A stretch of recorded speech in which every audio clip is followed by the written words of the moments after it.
UFC 299. This is the Kill Shot full card breakdown. We are excited. This is one of the best cards, not just of the year, but of the past few years, although there may be some other really good cards coming up this year that compete with this. O'Malley, Vera, the main event. I got Sniper and Monk here with me to break this whole thing down. DraftKings, focus, picks, plays, all that good stuff. So, guys, let's get right into this thing. You know, we're getting this fights. There's no fucking around. It is a lot of fights on the card. We are live. And by the way, number one, if you're watching this, you're like, live? I didn't know you were going live. Well, that means you haven't smashed the notification bell. You need to hit the bell on the YouTube channel. If you're going to know when we're going live, that's how you know. So hit that bell, smash it, ring it, do whatever you got to do. And let's just jump into this card. There's a lot of fights. We got to get some fades going, guys. The key to winning is the fade. And let's start at the very first fight of the night. Joanne Calderwood, or Wood, however you like, taking on Marina Moroz, with Moroz coming in as a minus 229, minus 230 favorite. Fight goes the distance. Prop is set at minus 200. And, you know, this one doesn't necessarily scream big score, but what do you think? Monk, how do you see the numbers working out on this one? I really like one side of this fight, and you're going to have to pick one. Are we doing the OnlyFans fade, or are we doing the retiring fighters fade? I say the retiring fighters fade is much more important. So I'm all over Marina Moroz here. She has dropped 2 in a row to decent opponents, Jennifer Maia, Karina Silva. But before that, she's, you know, beating up her a crackhead and Maria Agapova. She beat Mayra Buena Silva. She gets submissions, I think 6 in her career. Joanne Wood has been subbed 5 times. And on top of that, I think all 5, at least 4 of them, when she does get subbed, have happened in the very first round. So retiring fighter gets finished in the first round. Yeah, I'm loving Marina Moroz this week. I think she's going to be way overlooked. And at 9K, this is going to be a real nice sneaky play for me. So I love Moroz this week. Sneaky is right. Sniper, what do you think of what Monk is putting out there? First fight, first disagreement. Sorry, I even hit like Marina Moroz at 9,000. When around him, I'd rather play Macy Barber. I know she's taken on, you know, doesn't score great, but in this range, you got Pereira, Barber, Kyler Phillips, Sean O'Malley, Robert. Like I'm not paying 9,000 for Marina Moroz. You can make the GPP game theory argument, sure. To me, I also think Moroz is a bit overrated. We saw a retiring fighter, Jamie Pickett, fight harder than he's ever fought because it was his last fight in there just last week. No thanks. Female fights typically don't score great. The submission is the path there. I'm just there's better spots for me, and because I think Moroz is overrated in general, I'm going to have some interest on the Joanne Wood side. You don't have to slam in Joanne Wood because of the caliber of this card. There's plenty of dogs to attack. I actually think Joanne Wood is the one with some sneakier upside. And even if you want to go with a cash game punt, cheap for cheap, I don't see the Moroz finish. I get it, but I think Wood is the side in this fight. I'm actually going to pick her to win straight up right off into the sunset because frankly, my whole pick comes down to I don't like Marina Moroz at all. I think she's overrated. So, and I'll go with the OnlyFans fade. They're both viable fades. Sounds personal. Monk, I don't know if you have like 2020 past vision, but Marina did submit Joe in the first round in their first meeting back in 2015. But, you know, in order for that to happen again, the odds are not horrific, plus 220. So there's like, okay, it's a reasonable outcome. It's a reasonable outcome. I would note that she needs to do it in like the first round in order for that to pay off the 9K price point, Monk. So if she's not doing it in the first round, and I'm looking for Moroz first round submission, just to give an idea of the chances. Let's see here. Moroz wins in round 1 plus 550. So translate that to an implied probability of, let's say, 16%, 15%. Acceptable exposure, 15%. If you think there's a higher chance of her getting that sub, Monk, I suggest grabbing the plus 550 as well on the sports book. Make a little munya on this one. Here's my thing. If Marina's not doing that in the first round, she is not paying off 9K. She's not someone who goes for a lot of takedowns. Historically, she's averaging less than 1 takedown per fight. People switch it up. There's more than one fight that's going to come into play. I don't mind it as a tournament play, but I would assume the most likely outcome, the 85% outcome, is it's a striking battle. And Sniper, you might be right. They just strike. JoJo's probably live to steal a decision as well. If there's no takedowns, anything goes in a women's fight. All right, second fight of the night. Almabayev taking on Carlos Vergara. Almabayev is a monster, minus 575 favorite, with Vergara coming back at plus 425. That is a big favorite, big number. Fight ends inside the distance, minus 170, so a little bit there. But let's go to the tail of the tape real quick, and just on note that Asu is a super grappler style fighter. He will go for takedowns relentlessly, and that's how he does his scoring. So Monk, I'm sure that this guy in his one UFC fight put up a lot of points per minute. Yeah, he did put up, let's see, so far, 4.32. So usually that's a good number. On this card, it's more like a mid number, but yeah, he put up some good numbers there against Osborne. Vergara has been taken down like 6-7 times in his past 5 fights. Did he not also fight Tatsuro Taira? Yeah, he fought Tatsuro Taira for sure, but he also got taken down by Daniel Lacerda, so I don't know what we are supposed to think about that. He also put on his running shoes there against Lacerda as well and ran about 2 laps around the cage, which is always good to do your tape study on. That shit is too funny. But yeah, I don't have a huge read here. I'm going with Asu Almabayev, probably by decision, but I wouldn't be surprised if he got a submission as well. Taira subbed Vergara in like after the 9th, 10th minute, and he's been subbed twice in his career. So I'm just going to go with Asu. I'm not going to go crazy though, because he only has 1 fight in the UFC, not the best strength of schedule at all. And CJ Vergara, while he's not the best, has at least 5 UFC fights. So he's been in the cage for several minutes. So I'll probably be a little under on Almabayev, maybe a little bit over on Vergara, but I'm not going crazy on this one. This fight doesn't interest me as near as much as the other ones do on the card. Sniper, how about you? What's your take on this one? Heavy favorite here for a guy with just the 1 fight.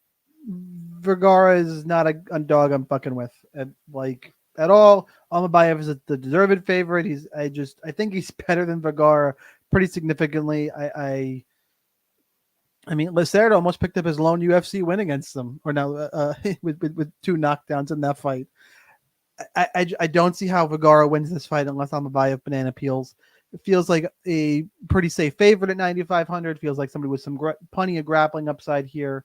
The 9K range is incredibly strong this week. It's one of the reasons why I didn't like Moroz in the last fight. Almabayev feels pretty safe. I think you kind of have to get him in cash games. He's live for a big score.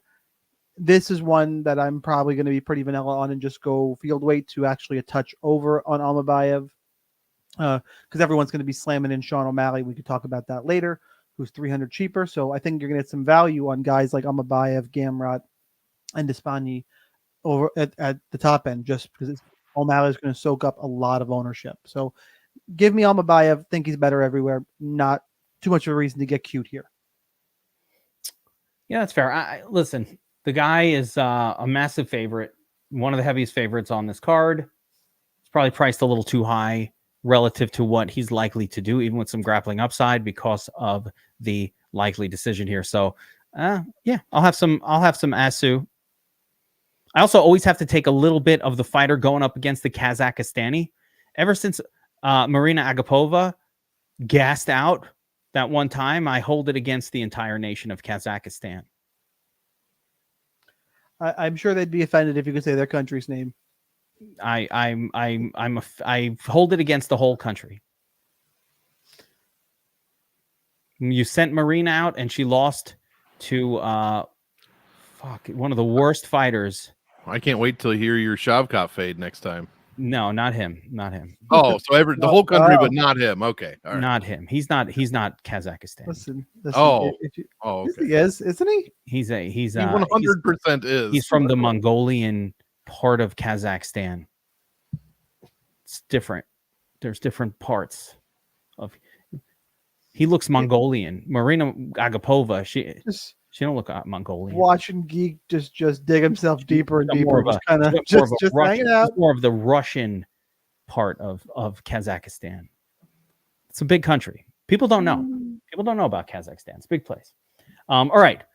Next up, we've got Robelis Despaigne taking on Josh Parisian in a fight that the UFC is hoping will lead to a massive, vicious first-round knockout for this newcomer, Robelis Despaigne. You don't put Josh Parisian in a fight, guys, unless you want him to lose. That's how it's done. He's there to lose.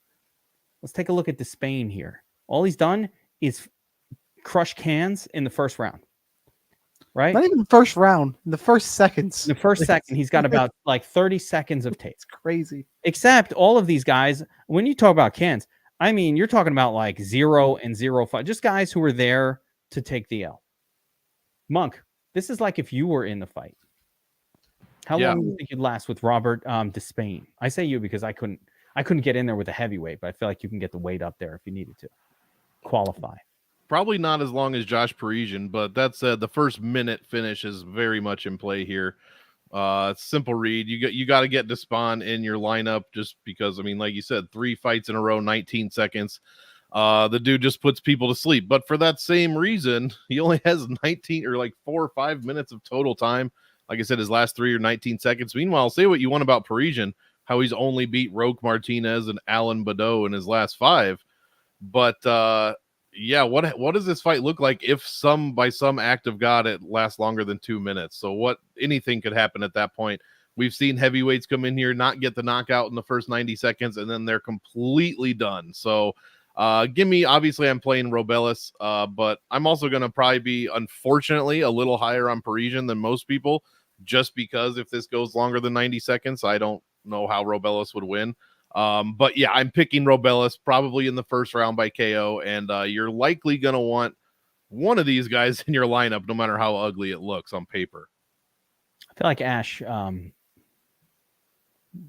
isn't lasting even a minute with Robelis.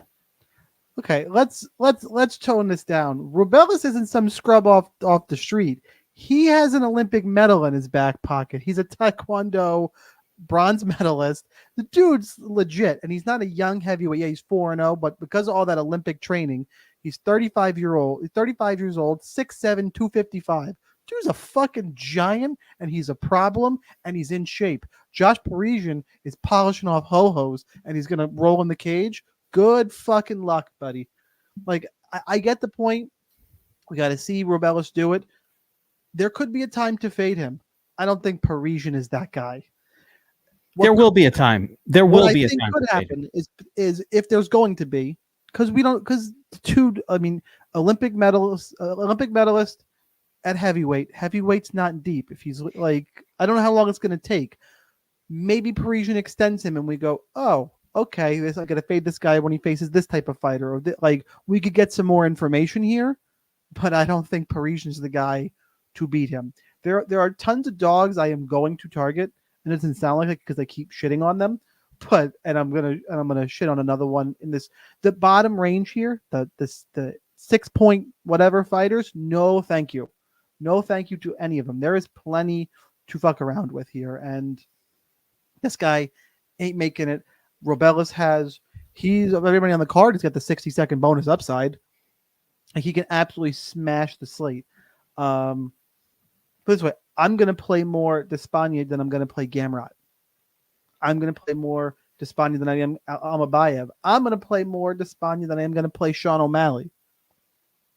But I have a take on that fight later, you guys. Core play. We'll Core see. play coming from Sniper there. And listen, it's very clear what's supposed to happen here. And what's supposed to happen is a situation where you're going to get a bonus. And if you miss the bonus, you don't get paid on a DraftKings card. It's that simple. First round finish is going to score 100 generally at the worst. And you get the bonus. You're talking about potentially 130 or more, depending on how many strikes are thrown before the man goes to sleep. I forgot to pull up the inside the distance prop, but under 1.5 rounds, minus 285, less intense than I thought it was going to be, but still a massive under 1.5 rounds. Look at the under 2.5. Yeah, under 2.5 is minus 750. Like the chance of this really going the distance. And the thing is, even if this goes 2 and there's a knockdown and a finish, that's probably still going to get it done.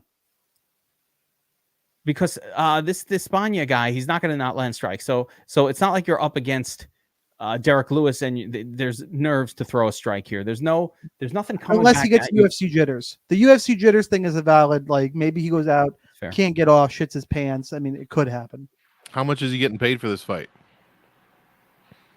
No idea. The answer is probably not a lot. I bet you he makes more if he has some buddies place a whole bunch of money on that plus minus or over 2.5 rounds.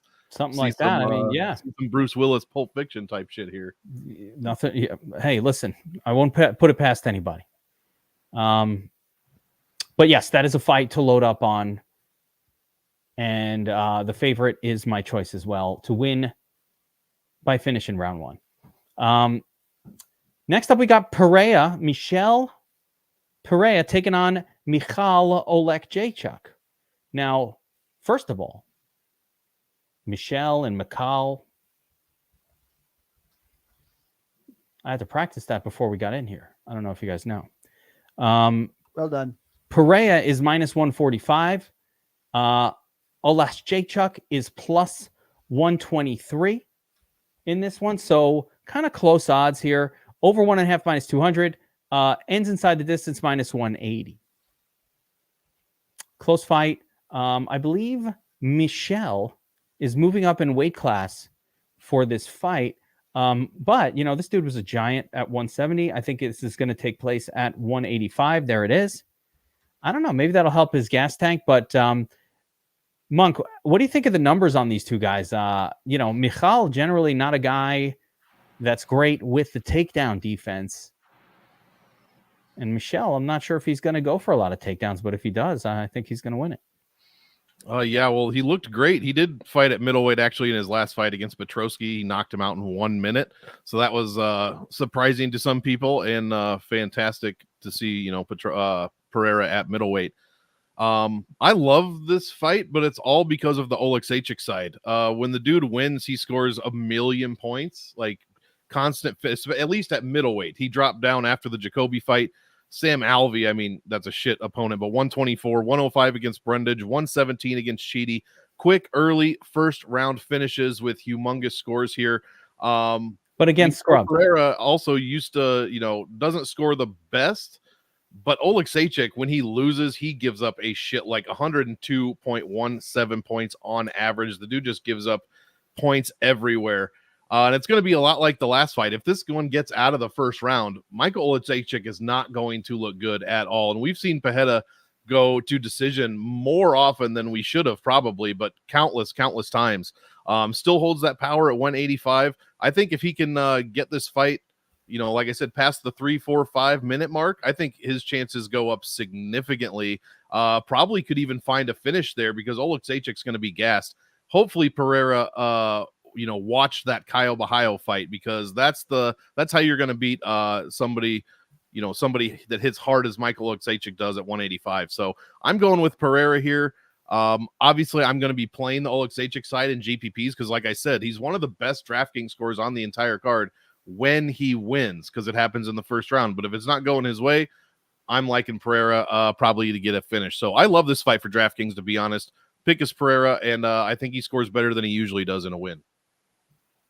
Monk, how about, Sniper, how about you? Are you as excited about this fight on DraftKings, just scoring potential, as Monk is?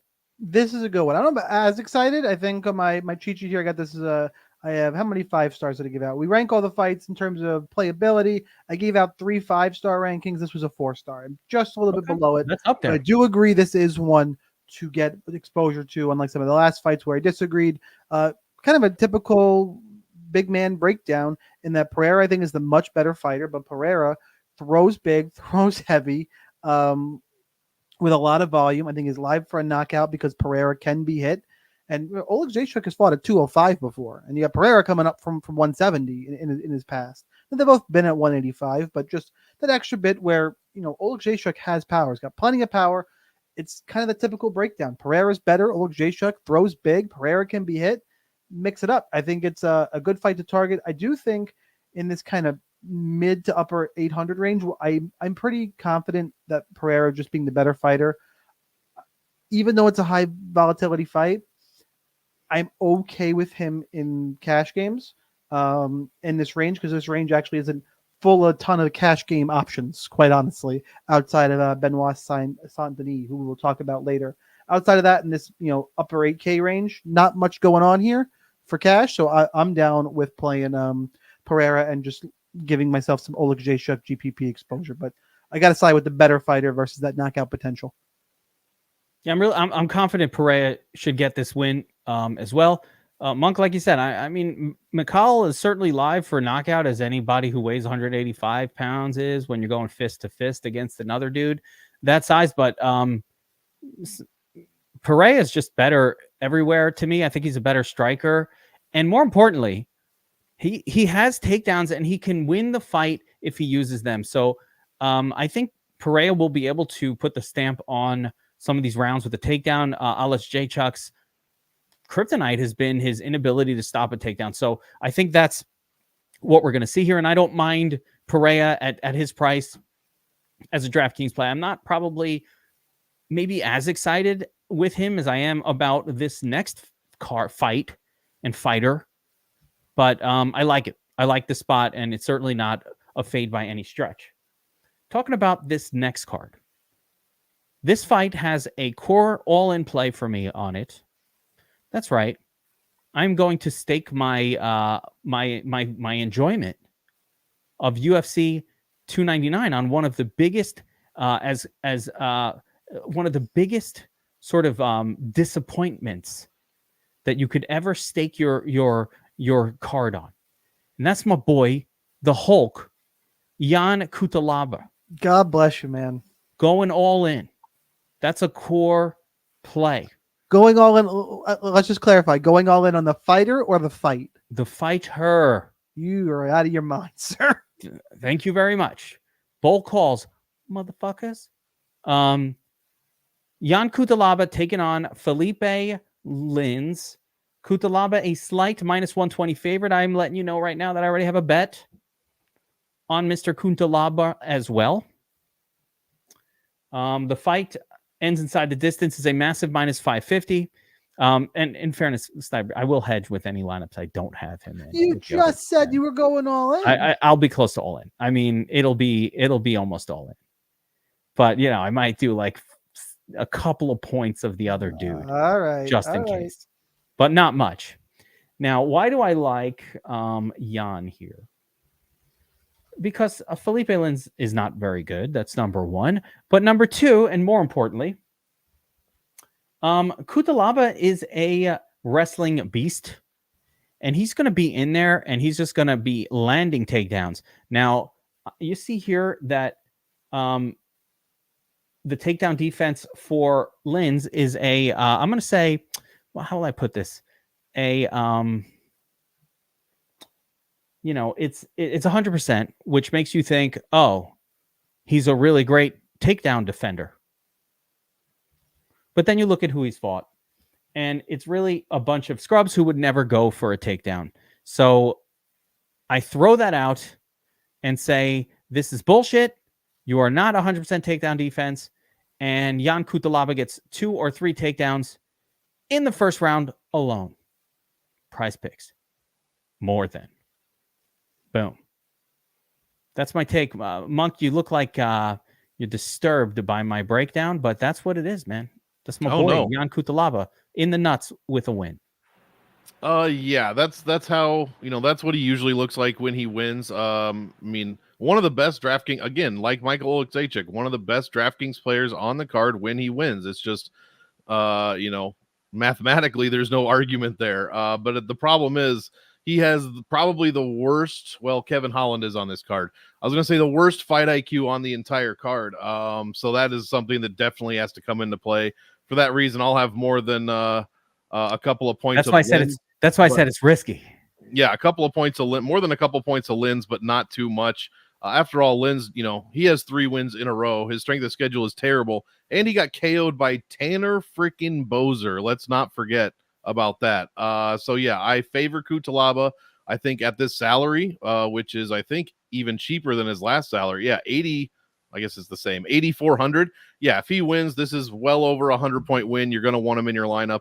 And if Felipe Lins wins, that's probably a 100-point win. You're probably going to want him in your lineup because one of these guys, if this goes to decision, that would really stupefy me. So I favor Cutelaba. I'll have much more of him. But yeah, this is basically a must-play fight.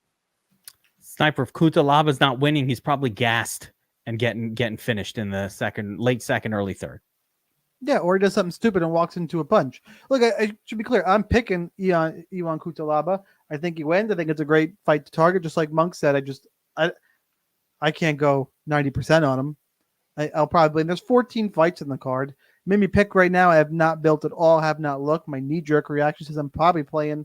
It probably is a core play. It's probably for me 150, 60 to 65%. Running back like 15-ish of Lynn's. That's as core as it gets. Outside of making it outlandish, I'm running this guy in 150 lineup state. So probably 60-ish because I love the fight. And then, yeah, I think that's fair. Just like you said, should grapple. I also have been saying, I think if you go back and listen to old podcasts, I've been saying forever, I think Felipe Lins sucks ass. I bet Tanner Boser against him. That's how you know somebody's bad. I bet Tanner Boser against you. And I cashed that shit. So, yeah, give me Iwan, just his fighting style. All bets are off, man. I was going to say this as well. Yeah, with Lynn's, he looked better when he dropped the weight, but we've seen way too much of these guys when they drop down, because Lynn's was a heavyweight for a while. When they drop down, it's really just covering up the fact that they just didn't have that much skill to begin with. Like, you should be winning more at heavier weights, not less. But again, this one comes down for me too. Is that 100% takedown defense legit for Lynn's? And I'm saying it's not. I say no. I say nay. It's only 4 attempts, so yeah, that's basically 0. That's it's cockamamie, Monk. Cockamamie. It's a bunch of malarkey. That's what Joe Biden would say. He's been recently knocked out, Jamie Malarkey. Is that what we're talking about? No, it's a bunch of malarkey. All right. Next up.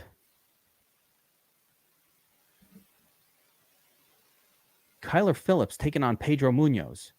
Kyler, minus 200 favorite. Munhoz, plus 174. Wily veteran. Over 2.5 rounds is a spectacular minus 300, meaning this fight is expected to go to decision. Monk, I'm really curious in terms of the metrics, because I know that Kyler Phillips comes out like a lunatic. He comes out like he's just been shot out of a cannon most of his fights, but he kind of slows down a little bit. He hasn't shown that he could keep up an intense pace for 3 full rounds. What do your numbers say about Kyler Phillips, and should we vote for Pedro on this fight? Yeah, I vote for Pedro as a cash punt for sure. This price is so good for Pedro, especially because he doesn't get finished. And in his last 3, I'll get to your question. I'm not skipping it. Jose Aldo, 30 points in a loss. Dominic Cruz, 41 points in a loss. Chito Vera, 45. This dude scores relatively well when for a losing fighter, meaning over like 30, 35, 40 points. So it's decent for 7,100. Kyler Phillips is interesting because his per minute numbers say that you should play him. He scores almost 4 points a minute. That's a very good number. 2.6 is average at distance, and then 6 points a minute inside the distance is what Kyler Phillips, I keep wanting to call him Kyler Murray, Kyler Phillips scores per minute. Those are fantastic numbers, but then you look at his DraftKings points per win and it's 87, and you're like, what the hell's going on?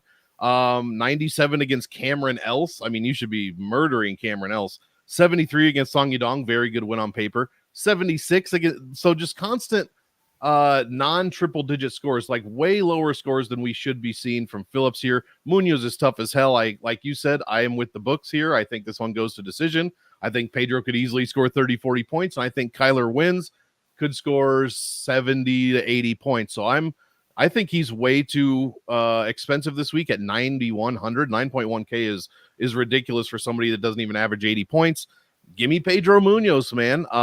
I don't think he's going to win, but I think this is going to be a close fight in which, like I said, he can score well for a losing fighter at 7,100. So, yeah, that's kind of how I'm going to be playing this. I'm probably not touching much of this in GPP unless it's a little bit of Munhoz.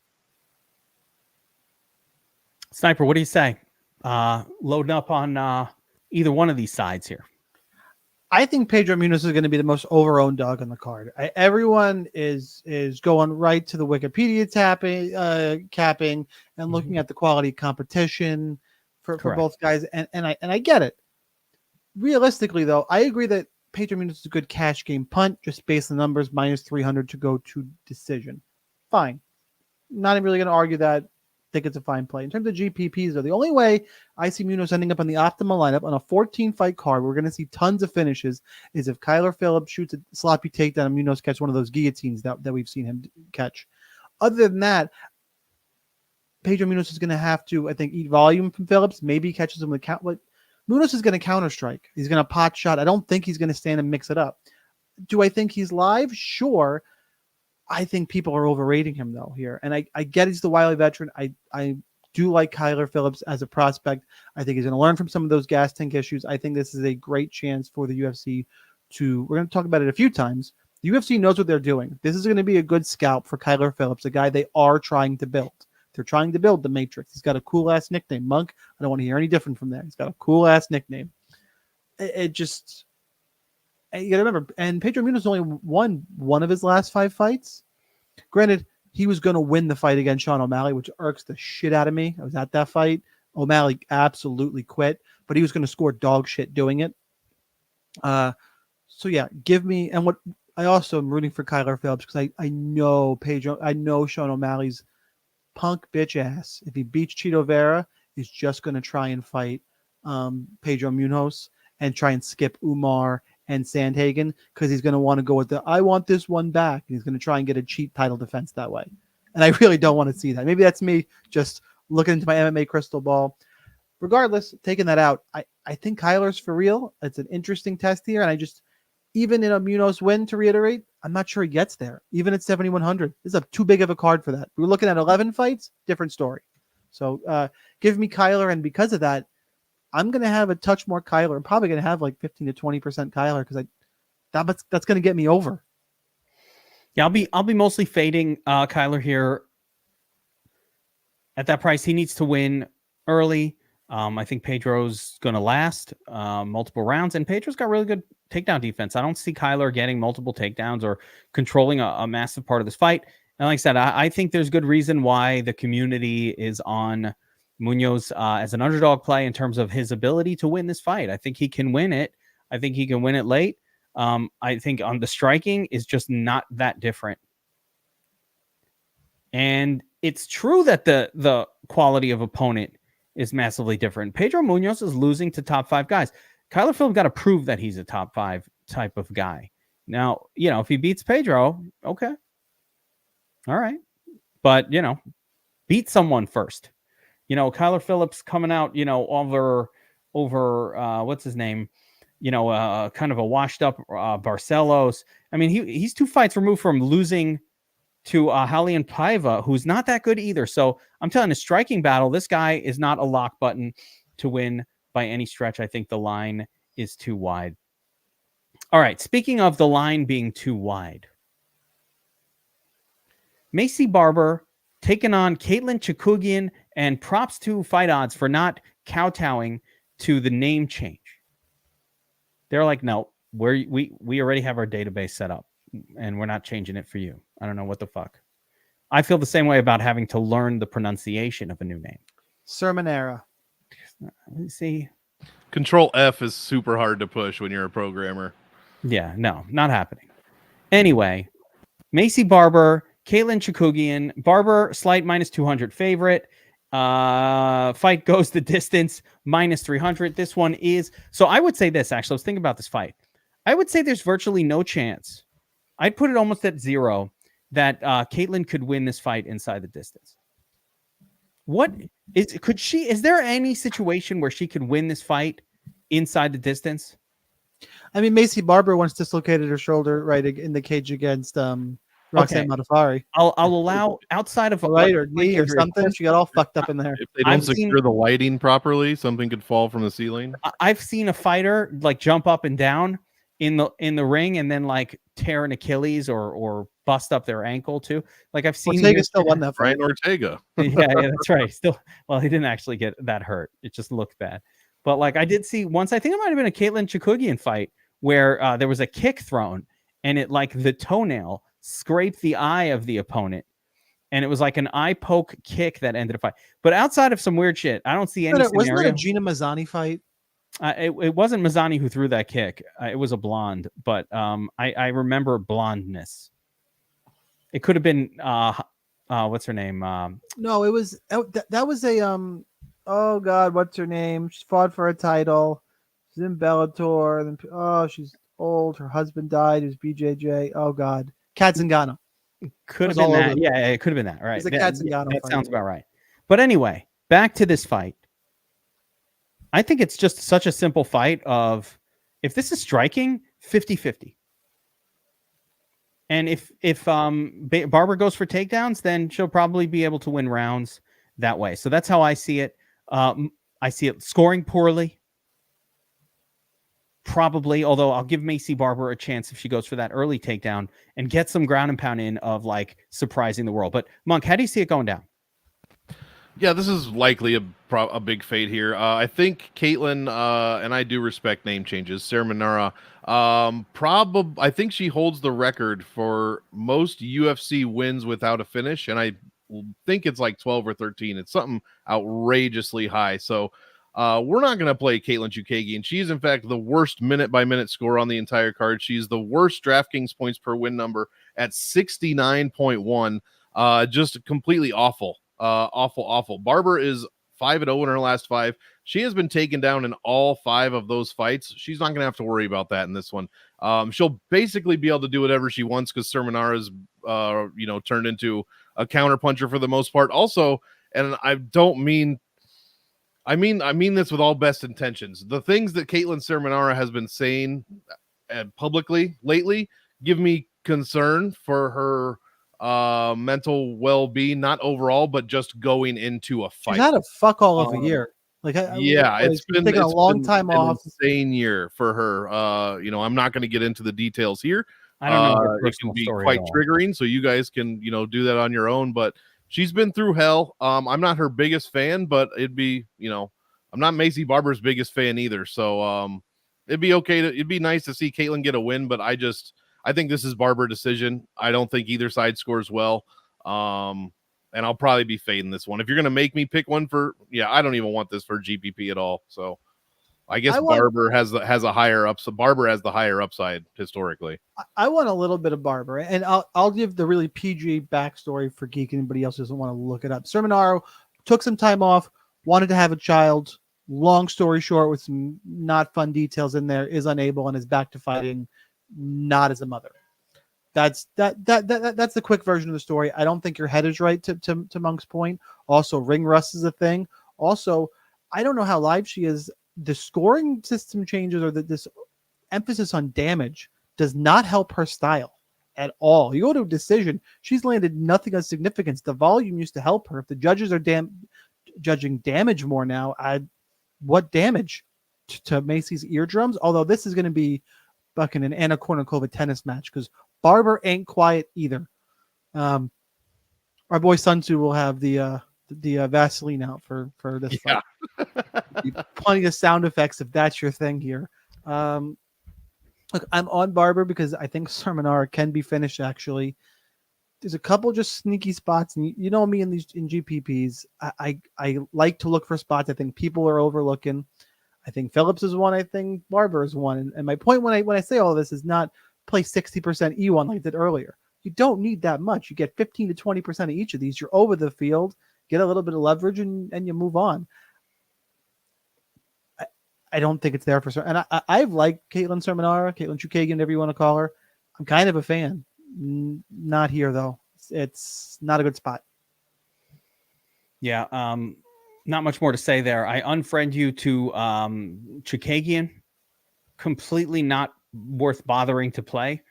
At just the win is like a loss for a 5-round fight. Like I could get more out of Chito Vera in a loss than probably what Caitlin's going to get you if she wins. So I'm not interested in that. But I like your thought process on Macy that, yeah, everybody else knows she's probably a pretty shitty play. So for that reason, there is a takedown, and she could actually get a finish in there with the takedowns. I don't think she could do it standing, but I think she could do it with the takedown. So I'm fine with that. Take a little taste of Macy.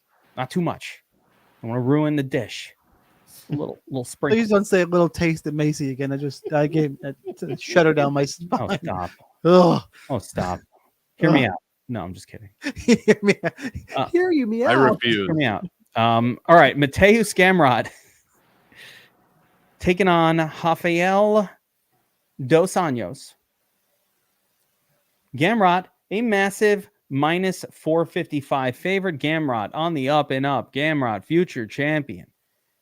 This is a big notch on his belt. If you can take out RDA, an old man, over 2.5 rounds, minus 290. Decision potential here is high according to the Vegas odds makers and the bettors. Man, I used to, RDA was my guy for a long time. Like when I see RDA's name, it's like the same thing as when I see Merab's name. I'm like, oh yeah, give me some of that. But I don't know. Gamrot's pretty freaking good. How do you see this one going down? Yeah, I'm a big RDA fan as well. Fan of the mustache too. Hopefully we get to see that again in the octagon before he's done. But yeah, I'm gonna have to use my head and not my heart on this one, man. It's gonna be Gamrot. I think he's one of the probably better cash plays on the card. Yeah, he's pretty expensive at 9,400. But this dude is, I mean, not to, he's a gamer, as his nickname would imply. RDA almost, not quite. He's 39 years old. He's getting up there a little bit. Lost to Vicente Luque. Yes, that was at welterweight. This one is going to be at lightweight, which I did like to see for RDA. And then I saw who the opponent was, and I was like, God damn it. Yeah, Gamrot's the guy that beat Sarukian 5-round decision, scored 106 points. His last 2 wins haven't scored the best, 85 about on average between Turner and Fiziev. But man, when RDA loses, where did he go? He gives up on average 104 points per loss, 104.77.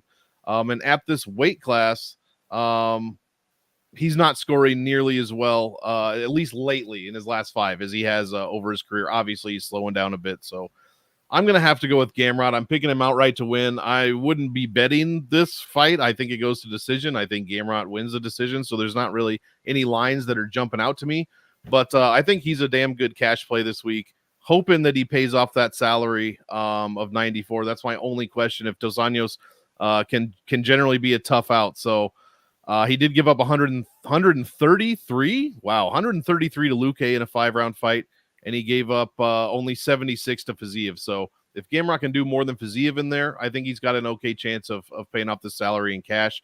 For GPPs, I'd be much more reticent to just throw Gamrot in willy-nilly. I think there's better spots out there, higher ceilings. And then I'd probably play a little RDA in GPPs as well. Just a little bit for old time's sake. Not me. Go ahead and pass an RDA. And it said I told you, I was shitting on this whole 6K range. And this is the one that hurts my heart a little bit. But again, there's other guys, other fighters I want to fuck with. I promised a few who I think I'm the mid-range is where a lot of the action is this week. It just is. The mid-range is loaded. Plus, you got two 5-rounders to look at. It's you don't need to go here, and I'm down on this fight overall because I got Asu and Despaigne over Gamrot. Probably, I think they both have probably both have better upside, quite honestly. Despaigne can run through. Asu can wrestle fuck. Gamrot's going to win. He probably wrestles. He probably mixes it up. It's probably a good, competitive, fun, high level MMA fight that Gamrot wins a decision on. I'll mix in some more Gamrot I'll mix in Gamrot because at any point the RDA chin is going to fall apart and things are going to get super sad. And that's when, like, please don't go all Tony Ferguson on us, please. Let's not get there. So I'm all about Gamrot. Another good scalp for a rising star for the UFC, and that's the play for this one. Listen, RDA 56% takedown defense. He's good on the ground when he's there. He's a good grappler in his own regard. He's not lost. I don't think Gamrot's going to be taking him down a ton. Quite honestly, I think he's just going to stand in there and strike because he can, and he'll probably just prefer doing that against RDA. I don't see RDA getting many takedowns here. Could get one along the way. I think RDA could win the fight if things get a little weird. Could steal around. Could sneak one in there. I mean, I watched Guram Kutaladze beat this guy when he was the hyped prospect was Gamrot. So, you know. Guram. Remember Guram? Listen, I like RDA. He's good as an underdog. He's like Neil Magny. Comes in as an underdog, you doubt him, and he pulls out the win. But in this case, Mateus is beyond the level of he's beyond the prospect point. At this point, he's somebody who's very, very good. So I don't think I'm paying up for Gamrot. He's too expensive. We already mentioned multiple other expensive pay-up options that look stronger, and we haven't even gotten to them all. There are other ones coming up. So I think there's other ways to go. All right. Now, next up, this fight has, you want to own a lot of it, potential. Curtis Blaydes, Jailton Almeida. Pick 'em fight. Load up. Load him up. Blaydes, wrestler, monster scores. Jailton, BJJ specialist, also monster scores. Monk, your computer's lit on fire. Smoke's coming out of it. When you're doing the numbers for this one, like, holy shit, this guy got 11 takedowns in one fight. And then you're like, wait a second. Jailton Jr., he's a fucking badass. Now, there is some weirdness going on here, of course. I don't know who's, like, are we trying to, if you're Curtis Blaydes, are you trying to grapple here? Or are you trying to keep it standing? I don't know. Monk, you're saying you're keeping it standing. Like, you think he's trying to keep it, like, I don't know.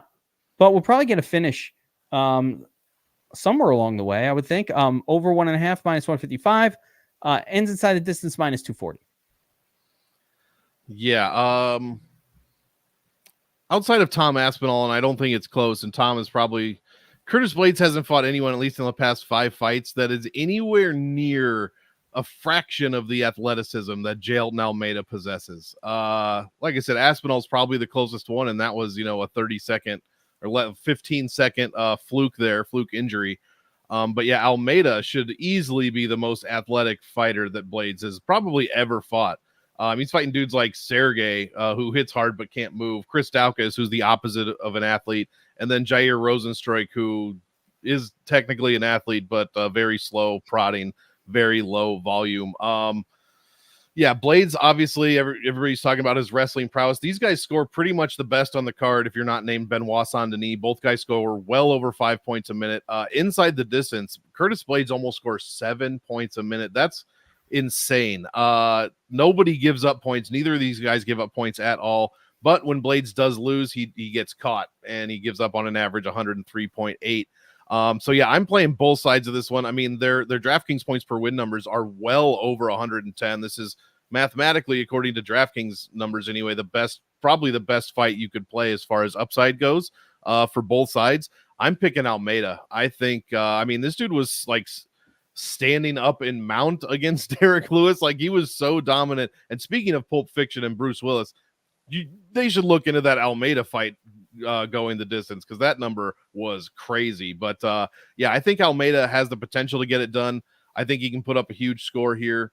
If he's able to get Blaydes down, then could be an interesting night for Blaydes, but I'm really interested to see who comes out on top here. Like I said, I'm leaning Almeida, but would it surprise me if Blaydes came out and just put him, in his place as the UFC veteran? No, it wouldn't. So I'm going to play both sides.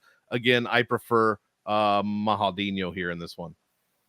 So Geek earlier took, an aggressive core play stance in a fucking wild fight, and this is the one I'm doing it on. Give me Jailton. Look, you take away Curtis Blaydes' biggest weapon. He shouldn't, if he wrestles in this fight, got a problem. Now, granted, I'm not saying he can't get on top and dominate, because those wrestlers do have heavy top pressure, but it puts him in danger in a place where he's never had to be in this heavyweight division. Should give him extra pause, and I'm not sure he can do those things. Could he? I guess my point is, would it shock me? No. Do I think he's going to? Also, no. I think Jailton will be able to sweep him, throw up arm bars, throw up triangles. Like Jailton, remember, he's a light heavyweight fighting in heavyweight, but he's so fast and athletic and dynamic. And he's not small. He's that perfect in between size. I think he weighs in around 230 every time. Like, he's quick. Blaydes is going to have a hard time. And Blaydes, while his striking's gotten better, are you telling me Curtis Blaydes got to win a boxing match? No, thanks. He probably is the better boxer. What happened? He's probably the better boxer compared Blaydes? than Almeida. Maybe. I'm going to give him the boxing edge. Maybe. I don't know. The striking, I don't know. I think Almeida will be the one chasing takedowns, closing the distance, ending up in the clinch, and making Blaydes go, what the fuck am I doing here? Why do I? And I don't want to be. And the way I actually see him playing, this is a really in-depth prediction. I'll get back to the broad one in a second. I see them ending up in the clinch, going back and forth, Blaydes shooting a reactive, just this is what I've done my whole life takedown, and getting guillotined, and Almeida takes his neck home. That's kind of how I see it playing out. What's so crazy about this fight, Sniper, is we've just never seen Blaydes in a situation like this. Jailton Almeida presents something effectively at heavyweight, or even when he was at 205, that like nobody else does at that weight level. So I don't have an example. It's my favorite fight on the card, by the way. Favorite fight on the card. Going to be damn near all in on it. If I play 65% Almeida, I'll be higher. Like I said on the Lens fight earlier, I'd be like 15. I'll be like 65-30. Like an occasional lineup won't have this fight, and I'm just higher on Almeida. I will say, as much as I love Almeida, no thank you for cash games. I'm not quite there for that. This is the GPP core play. Also, he's been 9,400, 9,500, 97, 96, and 96, and now we get this dude for AK. Yeah. I mean, Blaydes has been that way too, though. I can make that argument. So, like, both of these guys, look, averaging over 5 takedowns per 3 rounds. That is a massive number that scores incredibly well every single time they get a win. And so now it's just about, again, does the jiu-jitsu now, normally for me, when they're like 155-pound guys, I think I favor American wrestling skill over jiu-jitsu submission skills. I think that the American wrestling beats the jiu-jitsu because it keeps it standing. And so, you have a defense against it. I don't know. I think at this level, though, I don't know. I'm not sure that no can defend. Yeah, I just don't think Curtis has gone up against anything like this ever. And he hasn't. He's only landed a takedown in 1 out of his past 5 fights. 3 against Rosenstrike. None against Lewis, Daukaus, Aspinall, or Pavlovich. Yep. I'll throw the Aspinall one out, obviously. Yeah, but I still have real issues with Blaydes, and my max bet on him against Derek Lewis. I have hatred for him a little bit. That's what you get for betting against Derek Lewis, though. That's what yeah. I mean, I love Derek Lewis, but man, I never thought he was very good, and I've gotten burned on a lot of bets. And I love the guy. I love him, personality-wise. I think he's funny. He's hilarious. He's cool.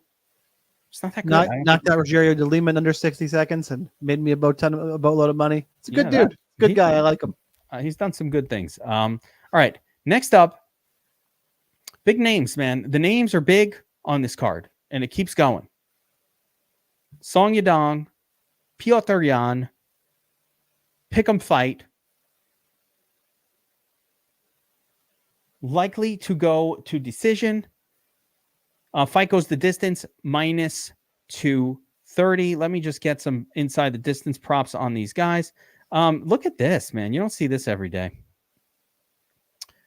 Song inside the distance plus 365. Jan inside the distance plus 365. Tough to differentiate these guys, but man, I don't know about the scoring on this one. They're going to be cheap.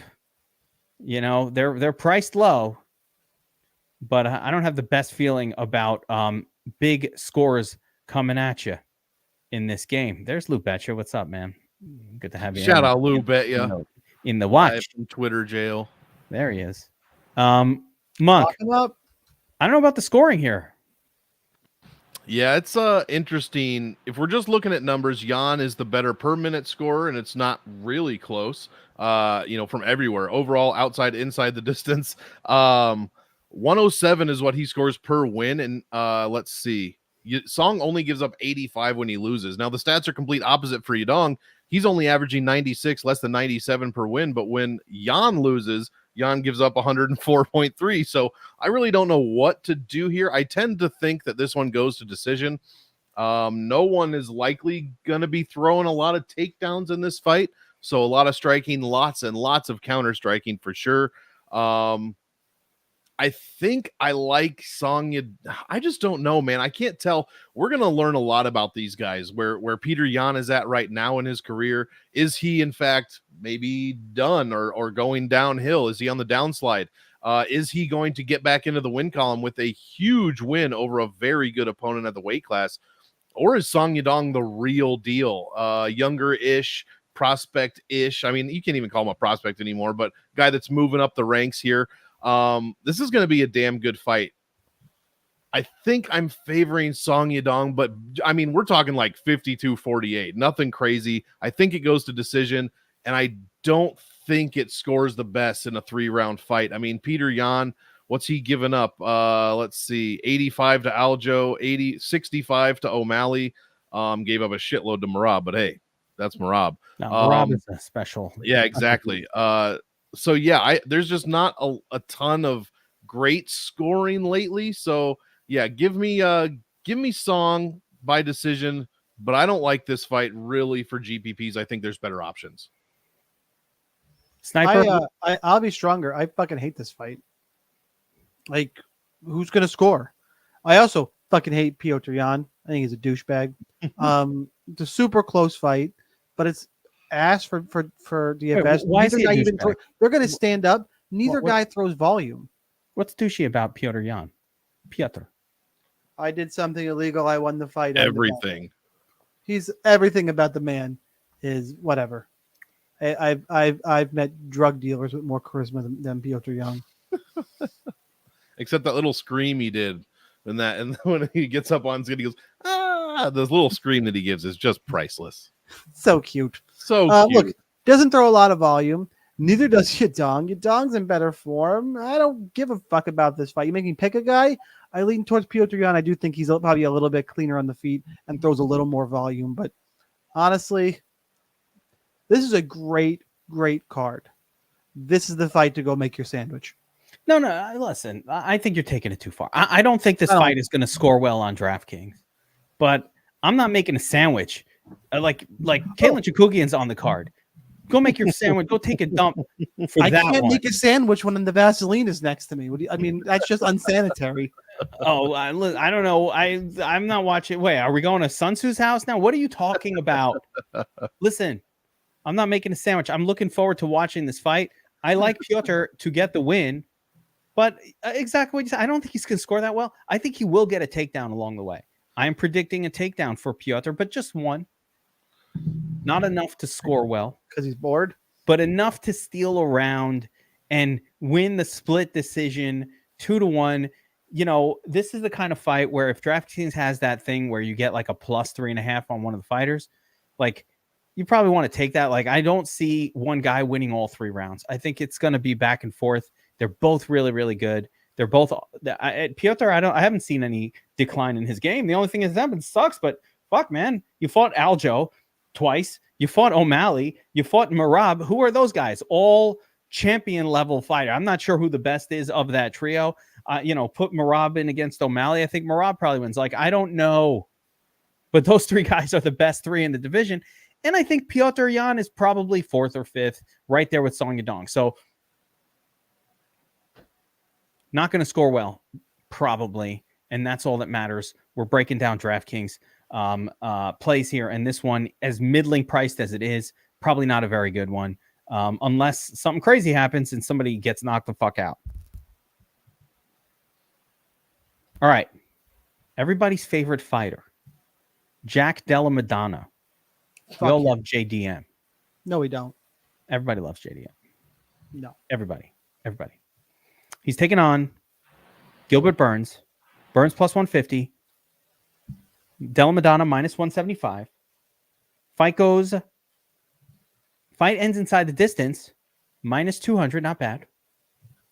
So, you've got the sort of Brazilian can't get a takedown, but when I do, I'm nasty with it. In Burns taking on Jack Della Madonna, who is one of the nastier boxers in the UFC. Monk, how do you see it happen? How do you see this one going down? Yeah, I really like this fight, but not for DraftKings, to be quite honest. Maddalena obviously became a lot of people, except for, everyone except for Sniper's favorite fighter. Everyone except for Sniper. Because he scores well, 100. So you guys don't even read our chat. You have to know what's coming. That's why I'm saying this. 100 points in each one. Ameev, Roberts, Brown, well over 100. But that was Ameev, Roberts, and Brown. He then faced his first adversity, surprisingly to most, not all, but most, against Basel Hafez, in which he won a decision. Super greasy, 83 points.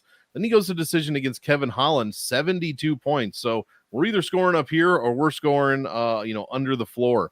Meanwhile, Gilbert Burns is out here looking decent against good competition. Of course, it's Gilbert freaking Burns. He's fighting the best of the best. He has had, if I could talk, he has been having trouble with grapplers recently, Bilal Muhammad, Hamzat Chimaev, but the three guys he's beaten his last five, strikers, Stephen Thompson, Neil Magny, and aging Jorge Masvidal. So he's looked decent against that style, at least lately, which does give me pause for Jack Della Maddalena. I'll wrap it up here. I personally think this is going to decision. I love the over 10.5 on Prize Picks for this fight. But yeah, I think it goes to decision. Burns is super, super durable. Maddalena appears to be durable as well, makes good, even if he gets himself in bad positions, he makes good decisions once he's there to get out of it. So I think this goes to decision with the winner scoring, again, 70 to 80 points. And I am going to be kind of low on this one as far as GPPs goes. Cash, it's kind of hard to pick, man. I lean Maddalena, but I'll probably avoid a lot of this one in cash too. So I might not have a ton of this fight, though I will be watching it because I love it. JDM only 8,600, Monk. That is not that expensive for a guy who throws at a 7 strike per minute. Yeah, but he was 8,300 last time, and he didn't even come close to paying off his salary. Correct. There it is. What do you think, Sniper? I think that, we all fell in love with JDM. He finished Pete Rodriguez, Ramazan Ameev, who lost to Danny Roberts, by the way, before you see Ameev, and beat Randy Brown. Randy Brown is his best finish, and the Kevin Holland fight was a close split decision. JDM, and we saw a giant, massive, huge fucking hole in his game against Basel Hafez. Just did. You go to the ground, like Gilbert Burns would have finished him 6 times in that fight, would have Von Flued him twice. Like, JDM was doing that thing where you hold on to the guillotine way too fucking long. Don't make a face, Monkey. He did it every time. Every time they went to the ground. Oh, the guillotine, the guillotine's a terrible mistake, but I don't know if he would have got subbed. I do not. I think JDM's got huge holes on the ground. If this fight hits the ground, Gilbert Burns subs him. What this comes down to me is, has Jack Della Maddalena improved his takedown defense enough, or his grappling game? Because Burns might just hold him up against the cage for a little while too, and there might not be straight takedowns. Burns is a high level guy. What I've seen from Della Maddalena getting split decision wins against Hafez and Holland, I think we have I quickly see a ceiling for him that we didn't see 2 fights ago. Could he improve because of his age? Absolutely. Is Gilbert Burns an aging fighter? The wheels could fall off? Sure. Have we seen Gilbert Burns get knocked down twice against Chimaev? Not finished, by the way, but knocked down, sure. Saw him knock down against the Usman fight's weird. Training partner. I actually don't take a lot from that Usman fight. I almost throw it out with some of the backstory behind that one. But sure, he can be hurt. He can be knocked down. It's, to me, there's too big of a hole in Della Maddalena's game that I need to. For me, he's got to, against Gilbert Burns, prove it. Straight up prove it. If you were in there against a grappler like, who's a 170 a grappler, even, I can't say Sean Brady. Sean Brady's really fucking good. Some, a borderline, like Hafez pushed you. Hafez isn't a top 15 guy. Gilbert Burns is legit. I'm taking Gilbert Burns. I'm on the Burns side here until JDM proves me wrong. I'm not saying full fade JDM, because if he wins, it's because he got to the Gilbert chin and Gilbert got a put down. Or Gilbert got put down, and JDM will score big if he wins. I like this fight because to me it reads binary outcome. It reads JDM knockout or Burns. Any Burns win is good enough at this price. So give me Gilbert Burns until Della Maddalena proves me wrong. That's a kill shot. I know I went a little while longer than usual, but plug the hole. Show me, bro. Show me. You wish that Burns' team 5 years younger. Watching, well, that too, but was watching tape and understanding, like, hey, buddy, it's going to be hard to stand and strike with this guy. You might want to go for a takedown. He's not the best grappler. But, he took down Masvidal 4 times. Like, in that one fight against Jorge, he made a conscious effort. He's like, I am going to get takedowns, and he did it. So I think if he comes in with that mindset, that takedown and submission is a live potential outcome. JDM, Australian fighter, they don't have that much grappling going on in Australia. I mean, they do, but not really. Unless they're, against kangaroos in the outback, I don't think there's much going on. Yeah, I mean, no, if you're fighting, I mean, if you're training with Volk, those guys train grappling. There's a lot of wrestling in that camp. But in general, I understand why a lot of people like Burns here, and I think he's live. He's a stud. Burns was competing for championships like within the last 12 months. It wasn't that long ago, at least, that he was in the conversation for a championship fight. How long ago was that? Wait a minute. Where's the Usman fight? There it is. Yeah, 2021. So he was competing for championships within the last, couple of years. Yeah, I think he's got a shot. I like exposure quite a bit to both sides of this fight. All right, coming up on a fight that a lot of people are super excited about. Kevin Holland taking on Michael Page. Michael Page, kind of a mirror image type fighter compared to Kevin Holland. Striker, he is coming in at plus 112. Holland minus 130. Fight goes the distance, minus 135. High likelihood of a decision here, 50-50 or greater. I want to just pull up some stats on Kevin Holland. Holland has takedowns in his repertoire. He doesn't use it a whole lot. Michael Page got some takedowns in his repertoire. How do you see this going down? Asking me, because they're just going to strike. This is a striking match. Kevin Holland should shoot takedowns, but he's a big dum-dum. Granted, he's super fun, and I like him a lot. I've been a Kevin Holland fan, and Vince fucking hates Kevin Holland, and it's funny. I don't know where all that hate came from. I just might have made me slept with it. I know where it came from. The first fight when Holland just was like hanging out, talking, not trying, talking to Dana while he's on his back. That threw. You mean while Thiago Maheta Santos was fucking on top of him on short notice, up a weight class? It was something to do with the way he seemed to be enjoying it. They're all fucking crazy. They're all. I hate watching people have fun. I hate it. Makes me so mad when people have fun.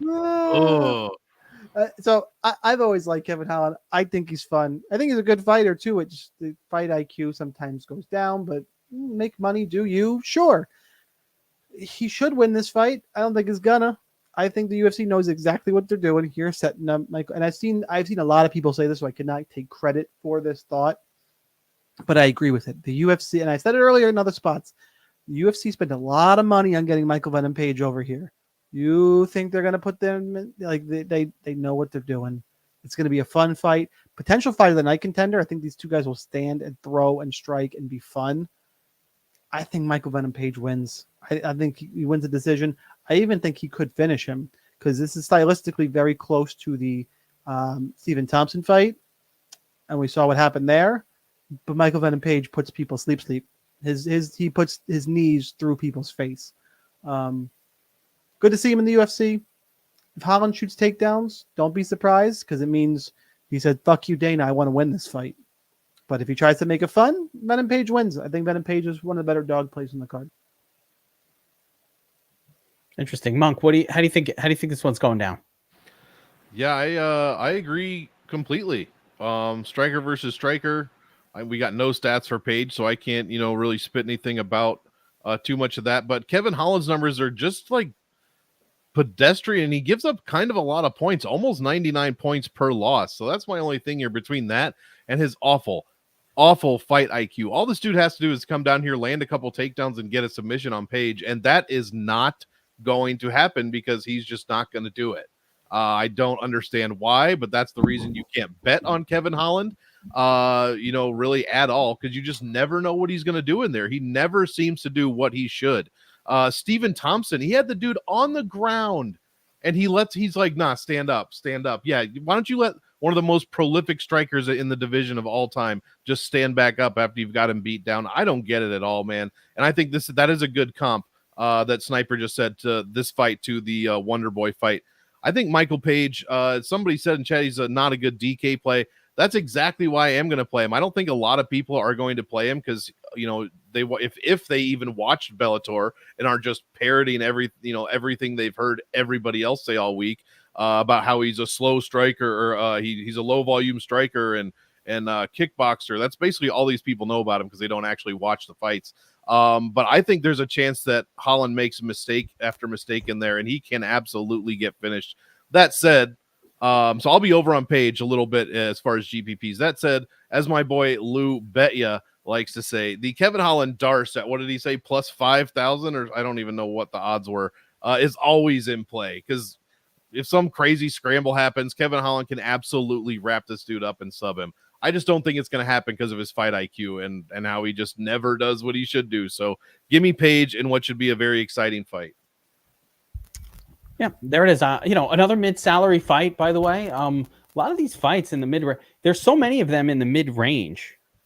Isn't it funny? We came off last week's card, by the way. I didn't even go back to talk about the fact that there were no mid-range fights. And so you kind of had this crazy setup. And of course, we talked about it last week. It looked like all losers, 7,300 and below. And of course, Iman came in and blew that up. But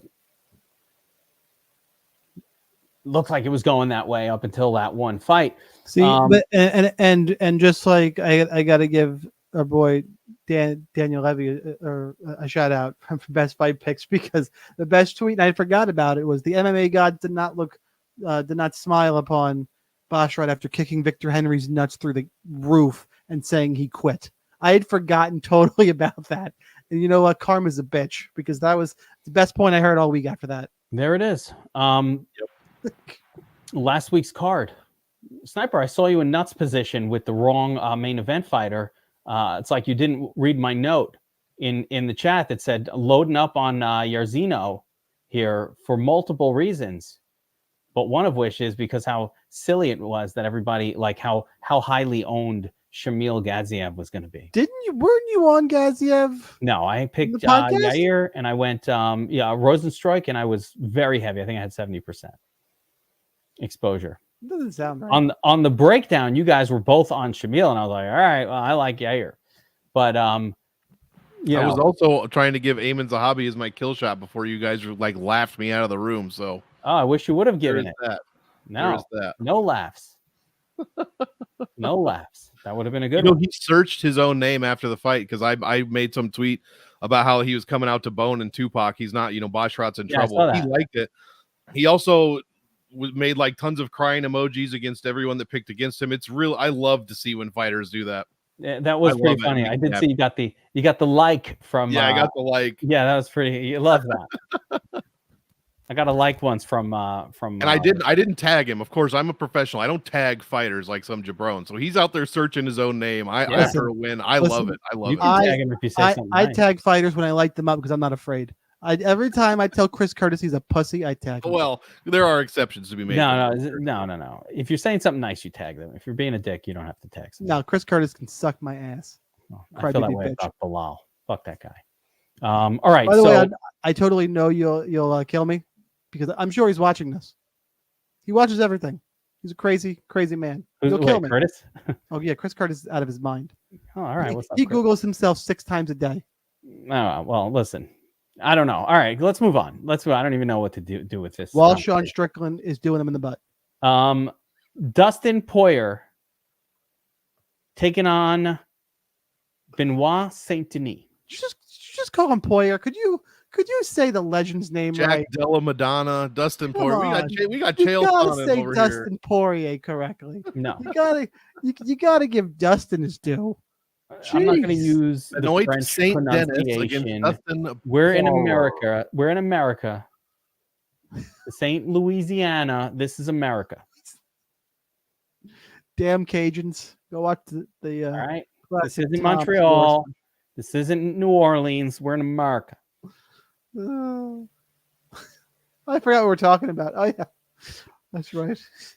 Meanwhile, Benoit Saint Denis. I could do the full. Here we go for him. Yes. All right. So anyway, the legend taking on BSD.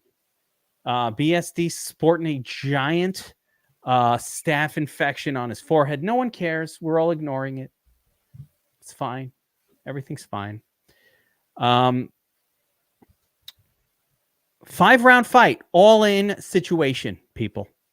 So we're getting 5 rounds of non-stop action. This is a 100% between the. Now I know Sniper's going to shit on O'Malley for all in, but I'm going to tell you guys right now. You got Jan Kutalaba on this card. You've got Poirier Saint Denis, all in fight, 5 rounds, and you've got the main event. 3 of your spots on DraftKings are pretty much already written. Then you got Despaigne or whatever the hell the crazy Taekwondo heavyweight first round finisher is. Can't remember his name. So that's 4 out of your 6 spots already basically done. It's not that many decisions. Meanwhile, Monk, I was a little surprised when I first opened up the odds and saw that Benoit, or as we say in America, Benoit, was the favorite. But then I was like, all right, Dustin, on the downswing, had his run as a champion. Is it all over now? He lost to Justin Gage. Does that mean he's bad? I don't know. I don't know. I hate to pick fights based on false thoughts of fighters being finished or trying to, understand what their motivations are. I feel like it's a bunch of shit. But I will say this: peak Dustin is the favorite in this fight. So do with that what you will. What do you think? Yeah, absolutely. I mean, Dustin, short outside of the past, 2-3 fights? Yeah, 3 fights basically before he lost to Charlie Olives.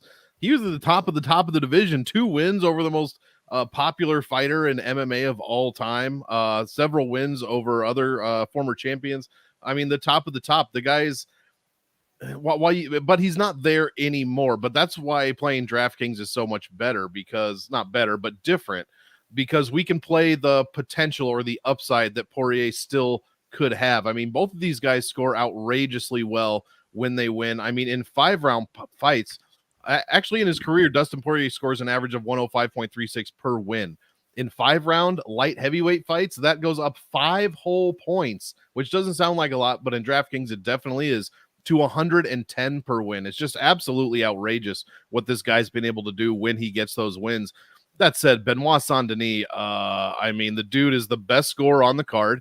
He is Moroz level of points per minute at 6.22, 5 points a minute inside the distance, and 5 points a minute at distance, 6.2 inside the distance. That is almost unheard of. Average, every win over 100 points. 36% takedown defense at 4.5 per minute. Controls 86% of the grappling time he's involved in. I love the guy. It does worry me a bit that he's got that staff on his head. But I mean, who is it? Ricky Tercios came in with leprosy on his chest 2 weeks ago, and nobody said shit about that. In fact, Raul Rosas Jr. was the one to pull out. So I don't know what that really says. It is supposed to zap your cardio. So we'll see what he looks like when it comes to weigh-ins tomorrow. But I love this fight. I'm picking Benoit Saint-Denis. I love him for DraftKings. I will have some of Poirier, but man, did you see the face-offs today? Did you see how much bigger BSD was than Dustin Poirier? I don't know. I'm on the Saint-Denis side here, pretty big. This is an all-in fight for DraftKings. This is the 5-rounder to go fucking ham on. It's one of the reasons why you don't have to go ham on. You should not be going all in on the main event. We'll talk about everybody's volume in a second and all that shit. But we have another 5-rounder. You got tons of mid-range fights to target. BDS throws crazy volume. I'm on the BDS side too. I do think we're in the back half of Dustin's career. Unfortunately, get the head kick knockout. I think, Father Time, he's talking. I've said it time and time again. When you start talking about leaving, it's hard to start winning fights. Not that Dustin can't do it. I do think the way this fight plays out and why it's so good for DK is Benoit wins with a quick finish. Totally viable. Probably it's what I'm picking to happen. Poirier wins later, volume, takeover. Benoit slows down, pieces him up at a 7,300 over 5 rounds. He'll get there too. I don't see how the winner of this fight doesn't get there. I'm on the Benoit side for the reasons I mentioned earlier, but this is the one of the couple to really load up on. So give me Poirier. Give me Benoit, but Poirier is my outside of my kill shot. Gilbert, the dog I'll have the most exposure to on the card. Before we get to the main event, we all agree on this fight. First of all, every single ticket that you print for this card on DraftKings should definitely have one of these two guys in it. I also favor Saint-Denis, but I think Poirier is live, right? I wanted to show on screen what happens, why you can't go all in on the main event, or effectively why it's going to be difficult. If you go back to the fights that we just talked about that are pretty locked into the best fights on the card, and, with give or take a little bit, if you're playing Benoit, you're playing Jan, you put in Rebellis and one of Blaydes or Jailton, effectively you have to choose between Rebellis and O'Malley. There's no putting them both in there, as you only have 6,200 left, and the math don't work. And Astu's up there too is a good pivot. Or potentially is a pivot. So these guys on the expensive side, and I'm not going to include Benoit there. I think you want him in your lineup, which means of these favorites that are expensive, really can only pick one of the over 9K guys. The minute you get a second one in there, you're now, unless this is a Dustin lineup or something else like that, or a Vera lineup, which I'm not in love with, but hey, you never know what could happen. So the math doesn't work out that you can force 100% of this main event is what I wanted to get to there. But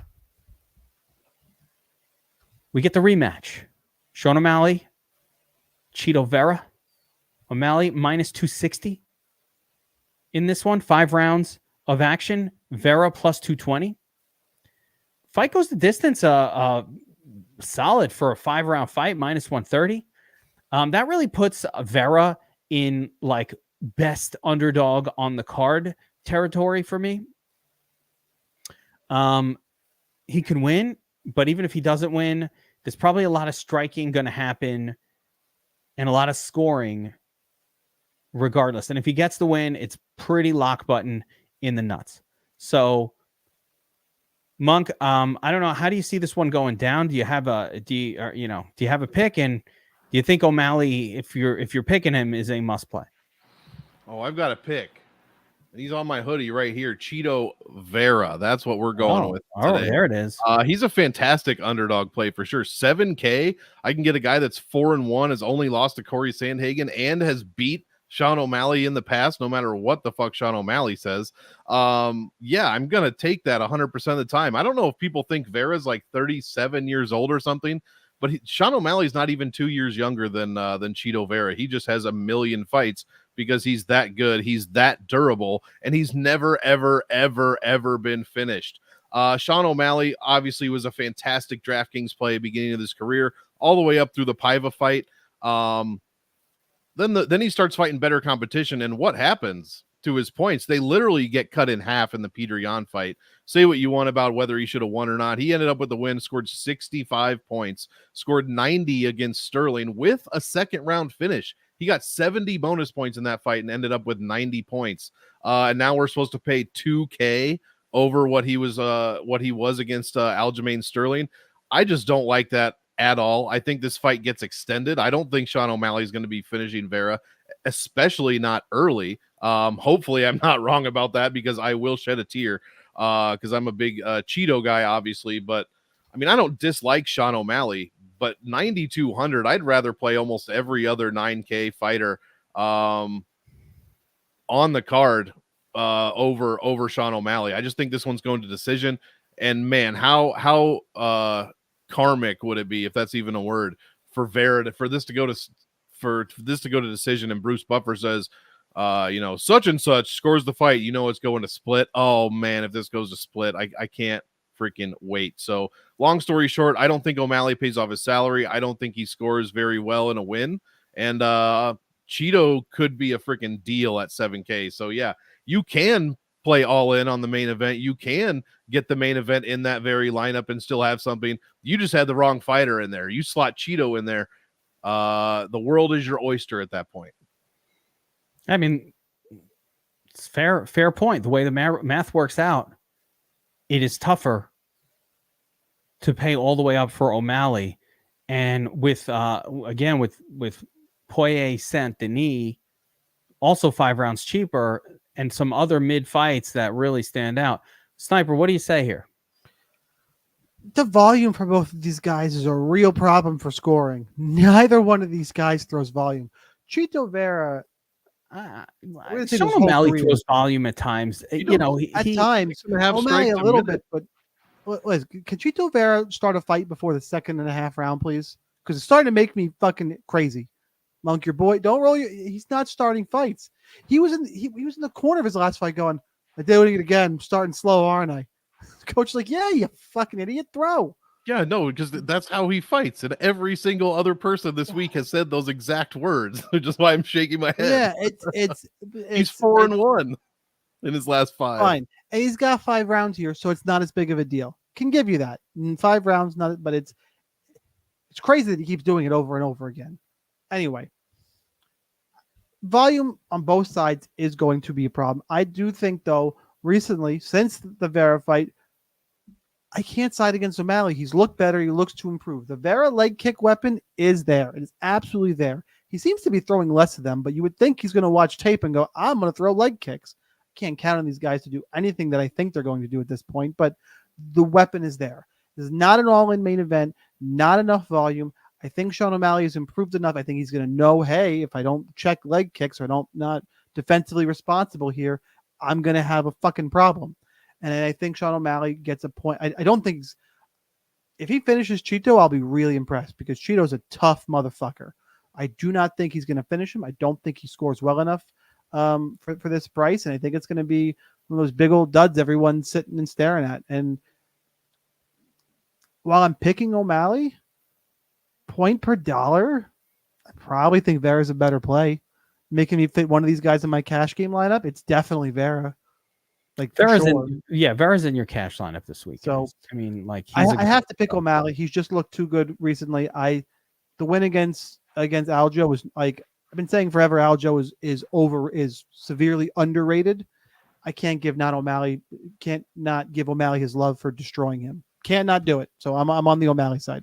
And that's the thing that worries me too, man. He's looked so good in these past 3 fights, and him and Tim always seem to have a very good game plan. And we've talked about shitty fighter IQ. Sean O'Malley's a guy that listens and sticks to a game plan. So that is very worrisome for me. The weed has him hyper focused. He's locked in. True. He knows. Yep.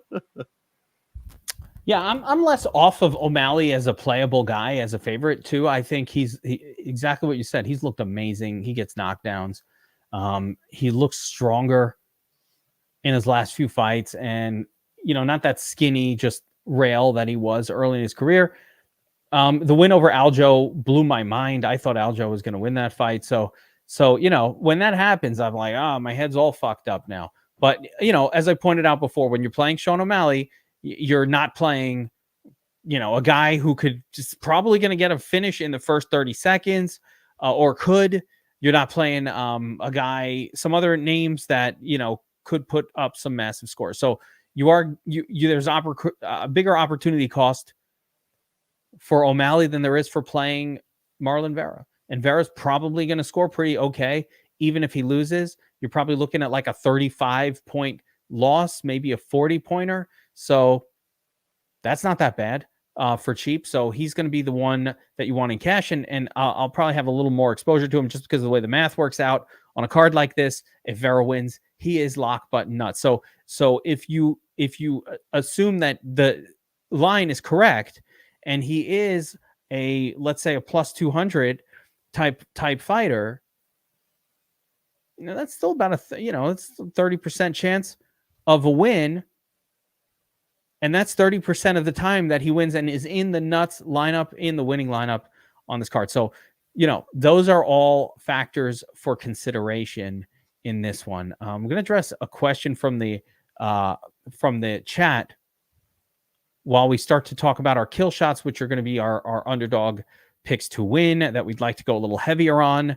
How do you help somebody with this one? Leans Jan. I mean, if there was ever a fight that somebody's pulling out, I think we've seen Jan do this before, and he has fucked me when I've played 90. I've done this before with Jan and had problems. And the answer is, help convince me? No. I have no interest in convincing you of that. There is a chance that motherfucker will pull out of a fight. Both of those dudes don't seem that reliable. They're just like you said, there's nothing you could do about it. Yeah. And late swap is certainly not the answer. So it's just one of those things. No, I will fight you on this. DK did not give late swap a real chance. Well, they didn't do it every properly. Single week. They didn't do it properly. No, it was terrible for MMA. It was not. Nothing was locked at the right time. Wrong. They had fight orders wrong. It's real simple. The strategy, if you allow late swapping, the amount of strategizing that people can do is more than what I want to put in. Yeah, I want to watch the fights. I don't want to stare at a simulator for hours and hours. You cannot late swap. Keep it out of fucking DK MMA. I have been burned more than anybody. Trust me, because I go 100%. It's like I'm 100% on these fucking pullouts almost every time, and no one's been fucked more than me. And they don't tell us. You saw what happened in the Raul Rosas fight. They said, "Oh, he's out" right before the fight was supposed to happen. And why? Because he's been sick all day. Well, if he's been sick all day, how come this is the first time I'm hearing about it? So they're not helping us. It's just one of those things we got to roll with. You know what I'm saying? Hopefully it doesn't happen week to week to week. A couple times a year sucks, but it is what it is. Those situations absolutely suck, Sam Pierce. There's no doubt. Yep. And what are you going to do? Yep. That's my response. All right. Kill shots, boys. Underdog pick. And for you guys watching as well, give us your kill shot. Who's the underdog you're taking a stand on in this card? Who's going to deliver the glory for cheap? Monk, who you got? Well, I'm noticing the odds here. Okay, he is still, and I guess the line's moved, not in my favor here. I picked Michael Venom Page this week, to be honest. It would have been Cheeto Vera, but obviously that's a main event. We don't pick main event dogs. So I'm going to go with MVP Michael Venom Page at 77. Yeah, he is a bit pricey for a kill shot. That's a little more than I would usually pay. Actually, that's the high end of our competition, so that's pretty fine. But yeah, as far as underdogs, man, I like Almeida. He's too expensive. I like Song Yadong. He's too expensive. So give me MVP. There it is. How about you, Sniper? Where are you going with your kill shot? Dorino. I've said it a bunch of times. Gilbert Burns. Yeah. Yep. I like that one too. I think it's a good pick. I'm going to go Munhoz to get the win. I like that too. The three solid, though. I think those are the three most solid non-event ones that you could give. And of course, yes, we did qualify this with the fact that Vera is not eligible, and I would say Dustin is not eligible in a 5-round either. So both those guys should do just fine. Should score just fine. But there we go, guys. That's going to do it for the breakdown UFC 299. We've got some big cards coming up after this, but this card itself is fucking spectacular. Let's enjoy it. Let's attack this thing. Let's put DFS Army helmets at the top of the leaderboards. We appreciate you guys watching. Hit the like button. Subscribe to the channel. Sniper's in here dropping prize picks plays every day. Hold on a second. Let me show you something. Sniper dropping prize picks plays in the YouTube channel. And you're like, well, I don't want to listen to him. Who the fuck is Sniper? Well, I'm going to show you something here. It's fucking me, assholes. You should know who it is. You listened to me for an hour and a half. You better know who it is. An hour and a half. But what I'm saying is, if my computer would work, it would show you that we track all of the picks. We're dropping picks in the DFS Army Discord channel for prize picks and sleeper and all the pick'em games all throughout the day. Everything is tracked. Everything is there. So if you're already subscribed to DFS Army, you didn't know about this, DM Sniper, be like, what's going on? What are you printing cash over here? And the answer is yes. We've been tracking these plays since September. Every single ticket tracked right here. And you can't say we're not doing losers because you pulled it up and we're actually what the fuck's been going on the last week, Sniper? Nah, the last 3 days. It's actually we got a little cold, but rough you know day. what? Look at the long run. The long run. This isn't updated. Wait a minute. It's February 26th. We got to get. I don't know what I'm seeing. I am a couple days behind. You pulled up at a bad time. There it is. But nonetheless, all time up 15 grand since September. Just this year alone, 2 months, 28,000 entries, 33,000 wins. Last 30 days, up 2 grand. This is a $35 subscription. That's a little less than 2 grand. Yeah, that's real tracked results. They're dropping these plays in the Discord off the DFS Army Proptimizer tool, which shows you all the plays for sleeper and prize picks, and coming soon, some other ones like Underdog and I believe Bet Her. So we got some other ones coming soon. More tools, more advice, more everything. Sign up at DFS Army. Get in there. Get on the Domination Station Optimizer. Let's attack this tournament. Hit the like button. Subscribe. We will see you guys next time. Deuces.